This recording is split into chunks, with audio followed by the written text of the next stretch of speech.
সোণোৱাল ডাঙৰীয়া,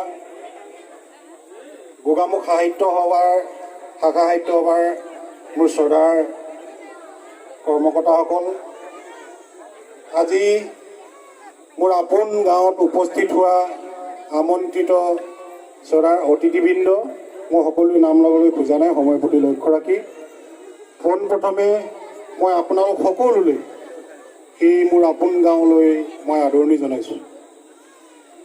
বেবেলি সোণোৱাল গাঁৱৰ অৰুণজ্যোতি যুৱ সংঘ, ঠিক মোৰ চনটো মনত নাই, 1986, 87, 85, 86, 87 এই বৰ্ষকেইটিত আমি নিজে দায়িত্বত আছিলোঁ। সেই সময়ত আমিও সামাজিকভাৱে জড়িত হৈ তেতিয়াৰ পৰা এই গাঁওখনৰ কিছু কাম কৰিছিলোঁ। বিশেষকৈ অতিথিবৃন্দক জনাব বিচাৰিছোঁ যে এই গাঁওখন প্ৰতিষ্ঠা হোৱা 50 চনৰ ভূমিকম্পৰ পিছত আৰু 50 চনৰ ভূমিকম্পৰ পিছত প্ৰতিষ্ঠা কৰা গাঁওখনি বিভিন্ন অনুভৱবোৰ সেমেকি নাযায়, সৰি পৰা সপোনবোৰ সংঘাতৰ আউলতাৰ মাজেৰে পাৰ হৈ যায়। এনেকুৱা সপোন খেদি খেদি আগবাঢ়ি যোৱা সময়ৰ তোলাচালনীত আজিৰ দিনটোৰ যি স্মৃতি, সেয়া স্মৃতি হৈ ৰৈ যাব। আজি এই কবিতা সভাৰ স্মৃতি ৰৈ যাব আমাৰ অন্তৰত। সদায় এই পদপথৰ কবিতাৰ গুণগুণনি আমাৰ অন্তৰত সদায় ৰৈ যাব। সেয়েহে আমি আজি এই স্মৃতিৰ বকিয়াই দি স্মৃতিক জীয়াই ৰাখিবৰ কাৰণে আমি আজি এই কবিতা সভা আয়োজন কৰিছে আমাৰ উদ্যোক্তাসকলে। খুব সুন্দৰ হৈছে, চাকি বন্তিৰ পোহৰেৰে এক মায়াময় পৰিৱেশৰ সৃষ্টি হৈছে। এতিয়া আমি সহৃদয়ৰ কবিতা আপোনালোকৰ পৰা শুনিম। সঁচা অৰ্থত ক'বলৈ মন গৈছে, বহুদিন কবিতাৰ হাত বহা নাই, ৰাইজো ওলোৱা নাই হাতলৈ, আনকি অন্তৰংগ আলাপ অথবা সংলাপো হোৱা নাই। আজি মায়াময় আৱেগ ভৰা দিন। আমি সমবেত হৈছোঁ এই পদপথৰ কবিতাৰ বাকৰি। ৰাইজবোৰে হাতে হাতে কবিতালৈ অহাৰ কথা। এজাক মানুহে কবিতাৰ কথা ক'ব, সলাই পেলাব নৈমিত্তিক ছন্দৰ গতি। মনালিছা হাঁহিৰ দৰে আকাশখনে হাঁহিব দুহাত ঢাকি। তৰা ফুল ছিঙি নাকে কাণে গুজি ৰাং ঢালি নাচনি হৈ সময় বাগৰিব চৌদিশে চৌপাশে।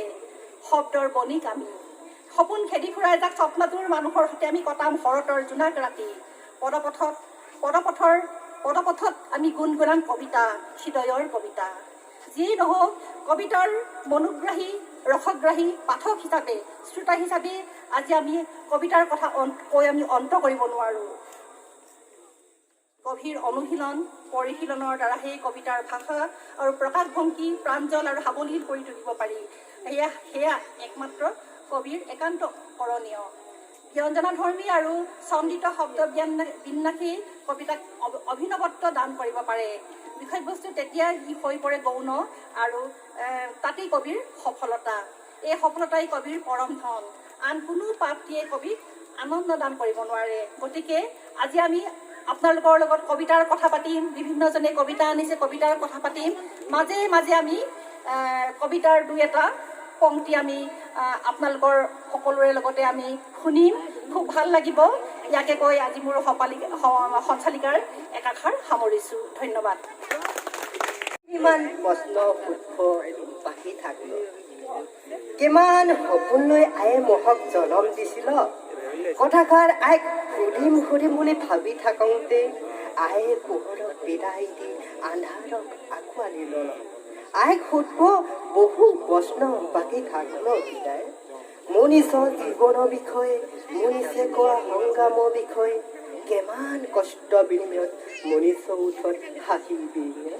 কিহক মনীষৰ দুচকুত চকুলো নিগয়, কিহক মনীষৰ হৃদয়ো কঠিন শিল হৈ পুই, কিহক বহুতৰে সপোন বুনি মই চিকা হৈ পুৰি।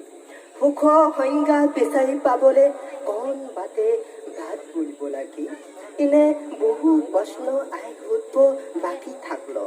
আয়ে এই প্ৰশ্নবোৰ উত্তৰ জানিয়ে আয়ে পোহৰ সৈতে বহুদিন কটাল। সুধিম বুলি ভাবিছিলোঁ, সেয়ে সোধাই নহ'ল। নিয়তি বিধান সোধা আগতেই আয়ে আন্ধাৰত খোজ ল'ল। কবিতাৰ শিৰোনাম আধৰুৱা প্ৰেম এতিয়াও মনত পৰি। কবিতাটো লিখিছিল বেদান্ত সোণোৱালে। মই কিছুমান সম্পাদনা কৰিছিলোঁ, তাকে পাঠ কৰিব বিচাৰিছোঁ। আগৰ দিনৰ কথাটোৰ মনত পৰিলে যখন নেকি মই বহুত সৰু হৈ আছিলোঁ, তখন দিনৰ কথা। মইনো কি জানিছিলোঁ, একোকে নাজানিছিলোঁ হ'লেও নাহা তহকে পাম বুলিকে ভাবিছিলোঁ ভাবিলেওনো কি হ'ব, মনৰ আশা মনতে থাকল। LP স্কুলত পঢ়ি থাকোঁতে যে একেলগতে পঢ়িছিলোঁ এতিয়াও মনত পব। কি যে বাও লাগিছিল নাহে সেই দিনবোৰ, কিবা ভাবিয়ে বাও লাগিব। হ'লেওনো কি হ'ব, তহয়ো ডাঙৰ হৈ গলি, মইও ডাঙৰ হৈ আহলং। মোমায়ে ঘৰত থাকি পঢ়িব বুলি কি তখন যে মহৰ মনটো এনেকুৱা বেয়া লাগিছিল নেহে। তহক লগ নেপামা বুলি সদায় তহক হ'লেও মাজে মাজে ঘৰলৈ আহিম বুলি কৈছিলি তহঁতৰ ঘৰটো আমাৰ ঘৰৰ ওচৰতে মই সদায় তহক খবৰ লৈয়ে আছিলোঁ ঘৰলৈ তহয় আহিলে বুলি। তহয় যে কেথানিবা ঘৰলে মই মাজে মাজে যাম, তহৰ লগত কিছুমান কথা চথা পাতোঁ, তাৰ পাছত গুচি আহোঁ। তহয়ো আমাৰ ঘৰলৈ আহক, আহিলেনো কি হ'ব। আচল কথাটো তহক কেতিয়াও কোৱাই নহ'ল। যি কি নহওক বাউৱে হ'ল দে, মই যে তহক বাউ পাওঁ বুলি নকলোঁ। নহ'লে বা মই যে তহঁতৰ ঘৰলৈ যাব লাজি লাগলোহেঁতেন পাছতহে মই ডাঙৰ হৈ পেলাই গম পাইছোঁ আমি একে ঘৰ মানুহ বুলি। তহয় আৰু মই একে এটা পৰিয়াললৈ ক'তনো ঘৰত আনিব দিব তহক। যি কি নহওক বাউৱে হ'ল, মই যে তহক বাউ পাওঁ বুলি কৈ নাপালোঁ। তহয়তো এতিয়া বিয়াই সোমালি, মই যে আছোঁ আৰু এতিয়াও। হ'লেও বোৱা হোৱা নাহাই মই এতিয়াও ডেকা হৈয়ে আছোঁ। হ'লেও তহক মনত পেলাওঁ কেনেবা ফুললৈ ক্ষমা কৰিবে। ধন্যবাদ। কৈছিল বাৰ নাট্য কৈছিল, মই কিন্তু ভাল পাওঁ দান্তে আৰু চিগাৰেট। হ'ব নেকি এটা গ'লফ্ৰেণ্ড? ধোঁৱাৰ মাজত এনে কথা পতাৰ আমি যেই বেলেগ। ধোঁৱা যেনে আমাৰ স্বপ্ন ধোঁৱা, যেনে আমাৰ ভৱিষ্যতৰ বন্তৰ ধোঁৱা, ৰূপালী ধোঁৱা আমাৰ জীৱনৰ মাৰ্ফত জীয়াই থকাৰ বছৰত। প্ৰেমৰ কথা পাতিব কি পাতিব, কিমান পাতিব? প্ৰেম এটা মাখি, ঐশ্বৰ্যৰ গুণ পালে উৰি আহি আপোনাৰ বুকু জুৰি পৰিব। জেপ ভৰ্তি মানুহৰ চোলাৰ ৰঙে ৰঙে প্ৰেম পাখি মেলি উৰিব। সেইবোৰ বাদ দিয়ক, আৰু এটা বেগ পাব। যোৱাকালি কৰিনা কাপুৰক হঠাৎ লগ পাই জবুই মেট ক'লে ব'লা হেং আউটত বহো। ফাঁচি দিয়াৰ কথা নহয়, হেং আউট এখন ৰেষ্টুৰেণ্ট। ৰাতিৰ হেং অভাৰে মগজু মোৰ ধুলি গলি কৰিছিল। ক'লো চৰি কৰিনা, আজি সময় নহ'ব, অন্য জেব আছিল খালী সেইবোৰকৈ নজমিল কালি। আমেৰিকা দস্যু দেশৰ দেশখনৰ কথা কিয় মনত পেলাই দিয়া? কোকা কোলা পেপচিৰ নামত সিহঁতে আমাৰ যিমান মানুহ মাৰে, মোৰ দেশৰ মাটিৰ ফ্ল'ৰাইডেও দেশৰ জনতাক সিমান তলাব নোৱাৰে। আমেৰিকা পাৰমাণৱিক অসমীয়া। মই ভাই প্ৰেমিক মানুহ, ওৰে ৰাতি প্ৰেমৰ নামত চিঞৰো, নিচা ফাটি গ'লে ফ্লেগৰ দাম বিচাৰি হাহাকাৰ কৰোঁ। সেইবাবে সোনকালে ৰাতিটো অহাটো বিচাৰোঁ। এন্ধাৰৰ গম্বুজত যদি কেতিয়াবা থিয় হৈ ক'ব পাৰোঁ আই লাভ ইউ হা বুলি নোকোৱা যদি ভাল পাই পেলা জহবিৎসৰ অমৃতৰা শুনি বৰ ৰস পালোঁ। নিজৰ পেয়সীৰ পৰাই ক'লা ৰাতিৰ ৰজা মই, আৰু যা বুলি ক'বলৈ কাৰো হিম্মত নাই। দিনত কিন্তু অন্ধ পেচা, জীৱনৰ অংকত আজিও বৰ পেচা। পঢ়িলোঁ শিকিলোঁ বুদ্ধ হ'লোঁ, আপোচ বুলি ক'লে ঘৃণা কৰিলোঁ। হয় হুজুৰ ক'বলৈ গৈ নিজৰ ইজ্জতত লগালোঁ। সাংবাদিক হ'বলৈ গৈ সাংঘাতিক কথা শিকিলোঁ। ধৰ্ষণকাৰীৰ টকালৈ ধৰ্ষিতাক বিশ্বাস সজোৱা সাংবাদিক দেখিলোঁ। মন্ত্ৰীৰ দুৰ্নীতিৰ কথা লিখিলে হেনো কাগজৰ মালিকে নাপাই থকা। সকলোতে এটাই কথা, বিবেক বিকা। কিবা এটা কৰিম দিয়ক, কিবা এটা। চেগুৱে ভাড়া, মাও চেতু, লেনিন, অন্যথা ঘৰৰ মুঠচত ফুলমিদি ধন্যবাদ মোৰ কবিতাৰ শিৰোনাম শৰতৰ অপেক্ষা। আহিবানে তুমি মই ৰৈ আছো পদূলি বাটত জোন জ্বলা জোনাকৰ আশা। তুমি আহিবা বুলি হিমে চুমা সাজযোৰ পিন্ধি ৰৈ আছো মই পদূলি বাটত সুবাসনা শেৱালিৰ তলত। কাণে কাণে কবা আহি হৃদয়ৰ প্ৰতিবাৰ্তা আশা পালি চাম আমি জোনাক ভৰা ৰাতি সেউজীয়া ৰূপ। দুবৰি দলিচাত বহি প্ৰাণ ভৰি নয়ন জোৰা প্ৰকৃতিৰ বিনন্দীয়া সুবাসেৰে সজাম সাক্ষী কৰি দেখা নকাই আকাশৰ অভিমানী। ৰ'দে পুৰা বিৰিখৰ কুমলীয়া পাত পখৰতাত ম্লান পৰা দুপৰৰ হলিজুপি ক্লান্ত পাহৰি শান্তিৰ এপিয়লা হিম আৰু এমুঠি জোনাক আমাৰ সন্মুখত। আহিবানে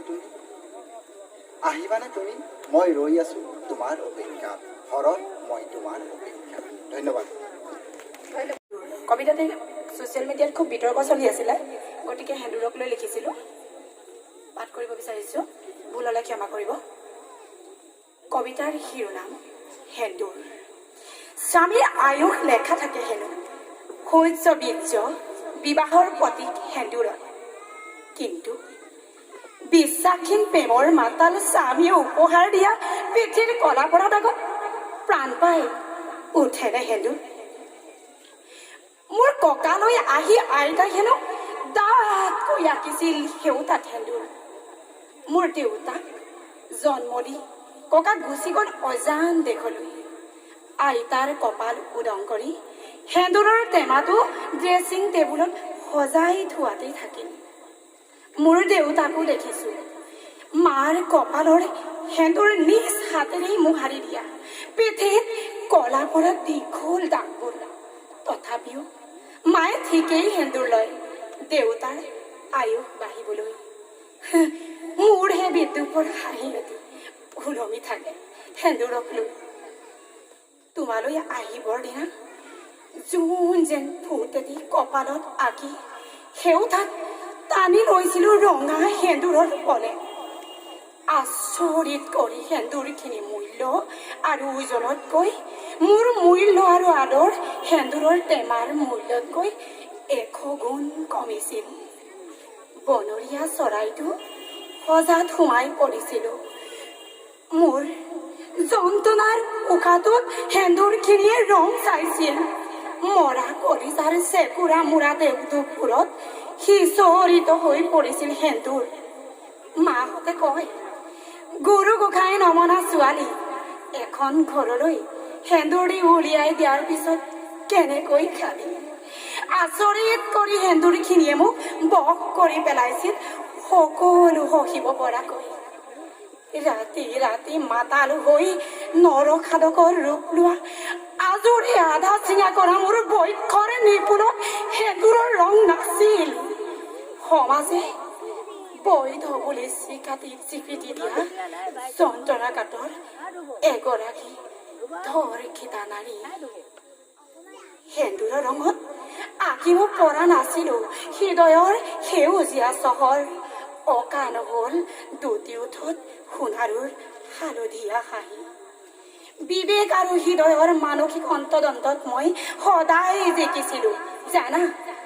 বিশ্বাসৰ জলিদাৰত শেলাই ৰং পৰিলে সেউতাত আঁকি লোৱা সেন্দুৰৰ ৰং মূল্যহীন, আৰু সেয়ে মই সেন্দুৰ নিপিন্ধো জানা।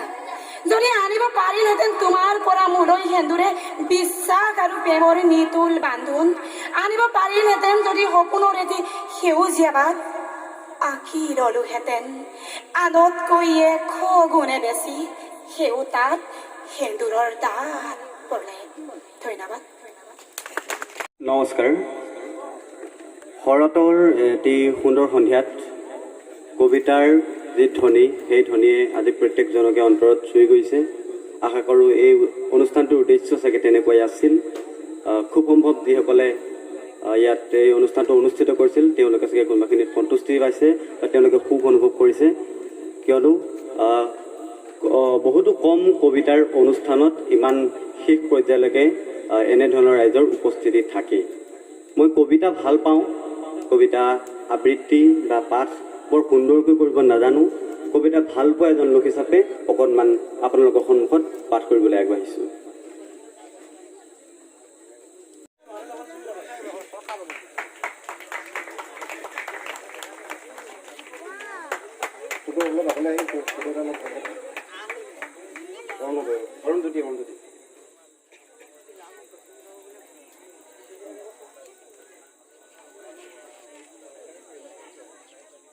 জনাইছোঁ আৰু তেখেতক আমি আমাৰ যি হাতে লিখা আলোচনী সেই আলোচনীখন উন্মোচন কৰিবৰ কাৰণে অনুৰোধ জনাইছোঁ।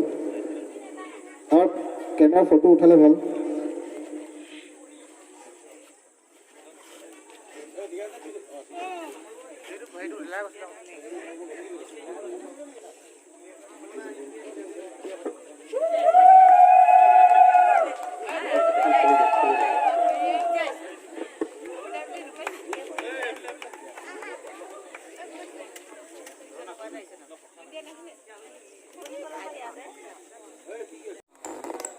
কেতিয়াবা যদি দুই এটা শাৰী লিখিবলৈ লওঁ তেতিয়া কোনোবাই মোক প্ৰশ্ন কৰে যে এয়া গল্পৰ আৰম্ভণি নে উপন্যাসৰ আৰম্ভণি। গতিকে মোৰ কথাবোৰ অলপ তেনেকুৱা ধৰণৰ হয়। মোৰ বাবে কবিতা হৈছে এই পৃথিৱীখনৰ সমান সুন্দৰ কবিতা আৰু একোৱেই নাই। যেতিয়া ৰাতিপুৱা শুই উঠোঁ, খোজকাঢ়িবলৈ যাওঁ, নিয়ৰবোৰ যেতিয়া ধানৰ পাতত ওলমি থাকে, তাতকৈ ধুনীয়া কবিতা একোৱেই নাই। দীঘল হৈ পৰি থকা এই বাটটোৰ সমান ধুনীয়া কবিতা একোৱেই নাই। এই মহাকালৰ সময়তো আমি আন্তৰিকতাৰে ইয়াত একত্ৰিত হৈছোঁ, ইয়াতকৈ ধুনীয়া কবিতা একোৱেই হ'ব নোৱাৰে। আৰু সেইকাৰণে এই কবিতাৰ ৰাতিটোত মোৰ 3টামান শাৰীৰ কৰবী ডেকা হাজৰিকা বাইদেউৰ বহু দিনৰ আগতে পঢ়া তেওঁৰ ভ্ৰমণমূলক এখন গ্ৰন্থত শেষৰ ফালে গোটেই ভ্ৰমণ কৰি শেষ কৰাৰ পিছত অভিজ্ঞতাৰে পুষ্ট হৈ কেইটামান শাৰী লিখিছিলে। সেই শাৰীটো মোৰ মনত ৰৈ গ'ল আৰু সেইটো আজিৰ অনুষ্ঠানৰ প্ৰতি লক্ষ্য ৰাখি মই পাছ কৰি দিব বিচাৰিছোঁ। কেইটামান নাই। বেলিৰ শক্তি আৰু জোনৰ প্ৰভাৰে মানুহে গঢ়ি লৈ জীৱন, তেওঁৰ কোনো দেশ নাই, ভাষা নাই। মানুহে দেশে দেশান্তৰে একেটি ভাষাৰে কথা পাতে, যি ভাষাৰ নাম বন্ধুত্ব অথবা মৰম। সেয়াই আৰু যি বন্ধুত্ব আৰু মৰমৰ কাৰণে আমি ইয়াত একেলগে একত্ৰিত হৈ আছোঁ। এই অনুষ্ঠান সফল হওক। সকলোলৈকে শুভ সন্ধ্যা, শুভৰাত্ৰি। ধন্যবাদ। ছুটি কবিতা পাঠ কৰিব লৈছোঁ। যোৱা 14 ছেপ্টেম্বৰ দিনা এটা ঘটনা হৈছিল উত্তৰ প্ৰদেশত, আৰু সেই সময়টোত কিবা এটা অদ্ভুত পোকে ক্ৰিয়া কৰিছিল। তাৰ কবিতাটো সম্পূৰ্ণ হোৱা নাই, লিখা নাই। মই সেই 14 তাৰিখত 15 তাৰিখৰ দিনাই দুটামান শব্দ লিখিছিলোঁ, তাকে আপোনাৰ লগত পাঠ কৰি দিছোঁ। কথা কহুৱা। এইবাৰো তাই অহাৰ কথা আছিল এই ঘাটৰ বালিচাপৰি। নৈ পলসৰ গোন্ধেৰে ৰাতি লগা নীল তমসা ৰাতি পুৱা গধূলি সকলেই কথা কোৱা কথা আছিল। চাকৰি চুকোৱা সাৰলি কাম চৰাইবোৰে তাইৰ সৈতে কথা পতাৰ কথা আছিল।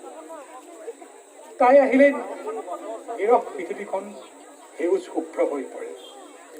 ৰৈ থাকে সকলো তাইৰ বাবে। এইবেলি যে তাই নাহে সেই কথা ফুটুকীয়া তৰাবোৰেহে জানে। সুৰপ্ৰিয়া বতাহতে হালি জালি পৰা লেহুকা শৰীৰৰ তাইৰ পৃথিৱীখন সাধু কথাৰ পৰীৰ দেশখনৰ দৰে আছিল। জীৰ্ণ শীৰ্ণ হ'লেও বতাহৰ সৈতে নাচিছিল, হালিছিল। গমকে লোৱা নাছিল নৈখনৰ খলা বমাৰ কথা। হাঁহে আইৰ মুখত শুনিছো, শাওনৰ পানী ৰাৱণে খাই, ভাদ মাহৰ পানীয়ে ঘৰতল যায়। বানে গৰকি যোৱা হৈছো, আহিনে মুকুতা পিন্ধাই, হাঁহি নিৰিঙাই। কৃষকৰ মুখত আশাৰ বৰষা নমায়। নিয়ৰবোৰেও দেখোন সপোন ৰচে, দুবৰিৰ সৈতে একাত্ম হোৱাৰ। আহিনৰ জোনটিয়ে দি যায় তোমাৰ সৈতে প্ৰেমত মগ্ন হোৱাৰ আহিনৰ এয়াই সুবাস নমস্কাৰ আকৌ পুনৰবাৰ কৈছোঁ ভুল হ'লে ক্ষমিব ধন্যবাদ সোণোৱাল গাঁৱৰ মানুহখিনিক নমস্কাৰ দিছোঁ দেই আমি নিগাইছি যে ইয়াক নিগোৱাৰ কাৰণে পাব পাচোঁ আহিলং ইয়াত আমি পিছফালে বহি আছিলং পিঠা চিঠা খাব দিল ফটেক দিল না নাই দিয়া কওক পিঠা খালং আমি মিঠা পালং আজিকালি ল'ৰাখিনি হেৰি বুলিছে দেই আৰু পিঠা খাবে মিঠা পাবে হেনো আজিকালি ল'ৰাখিনি সেইবোৰ নেখায় চিখ টিয়ংগা ৰজনীগন্ধালৈ খিদি খিদি যাবে খাব নালাগে দেই পিঠা খাবে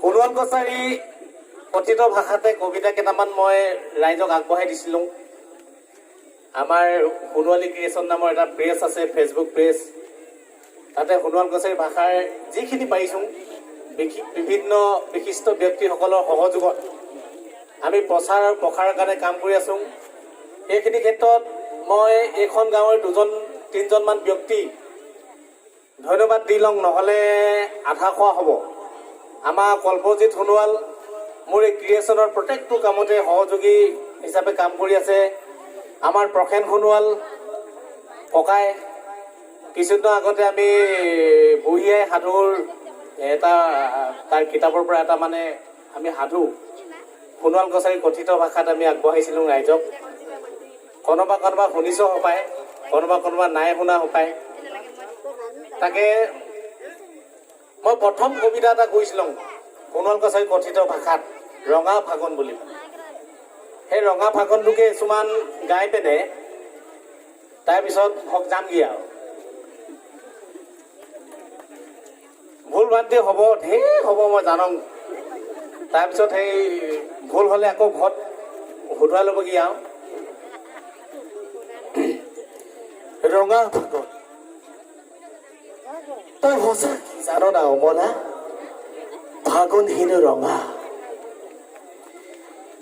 ৰঙা ফাগুনৰ ৰিপ ৰিপ পোচোৱা যাকে ডেকা মনটোক আমনি কৰি গ'লো কতা মোৰচোন সেনেকুৱা একোৱে নহয় কিহক জানো না মোৰ যে সেনেকুৱা নিজৰ বুলিব কোনো নাই সি হৈ যা মই একোৱে নেজানো ক আঘোণ না ফাগুন তহক দেখিলে কিহক ক মোৰ মনটো কিবা এটা হোৱা নিচিনা লাগে ক তহক লগ পোৱাৰ পিছত কি ব জানো ঘৰৰ মানুহখিনিকে লাজ লাজ লাগিছো